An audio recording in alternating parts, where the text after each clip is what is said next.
Mi nombre es Enrique Antonio Pedranza Mayoral, soy licenciado en Derecho y maestro en Filosofía. Y a continuación voy a exponer las razones por las que yo considero que el Tratado Guadalupe Hidalgo es nulo de pleno derecho. En el inconsciente colectivo de los mexicanos, pensamos que este tratado fue firmado por Antonio López de Santana. No hay nada más alejado de la realidad. El tratado fue firmado por el presidente de la Suprema Corte de Justicia de la Nación, Manuel de la Peña y Peña. Y esto se debió a que la intervención gringa, o la guerra de intervención como la conocemos, o la Mexican War como ellos le dicen, inició cuando estaban en vigor las 7 leyes orgánicas de 1836. Y para firmar este tratado se reformó la Constitución de 1824, que ya había sido derogada, y se estableció el Acta de Reformas de 1848, gracias a la cual se pudo ceder más de la mitad de nuestro territorio. Aquí comienza una causa de nulidad. Si un pueblo es intervenido y está en guerra, evidentemente no puede modificar su forma de gobierno para vender su territorio. La segunda causa es porque cuando España nos reconoce la independencia, nos cede todo el territorio de la Nueva España, la Alta California, la provincia de Occidente y Oriente, sin contar las Floridas. Esto se debe a que en 1819 España celebró un tratado con Estados Unidos, por virtud del cual España cedía a esta nación toda la Florida.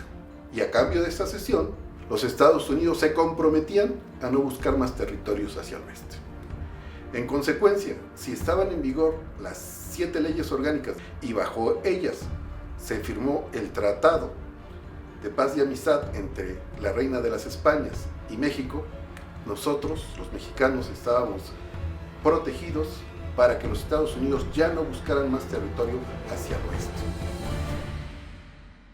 Resulta que en el Tratado Guadalupe Hidalgo, los Estados Unidos se comprometieron a respetar todas las propiedades de los mexicanos que estaban en sus territorios. El problema es que Estados Unidos es un país esclavista y México un país de hombres libres. Porque en México, desde 1811, el cura Hidalgo abolió la esclavitud y así lo siguieron haciendo las demás leyes. Mientras que los Estados Unidos la abolieron hasta 1864. En este sentido, todas las tribus salvajes, como ellos les llamaban, de Sioux, Cherokees, Cheyennes, Apaches, eran mexicanos y por lo tanto, con este tratado, se les debía haber respetado todas sus propiedades, cuestión que tampoco hizo Estados Unidos.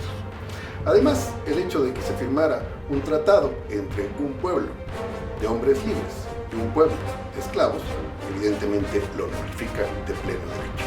Esta causa de nulidad es inextinguible porque viola derechos humanos fundamentales.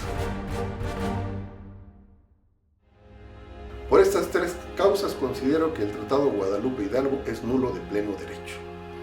Estas ideas las expongo en ejercicio de mis derechos de libertad y expresión y se encuentran contenidas en un libro titulado El juicio del mojado, que próximamente se reeditará.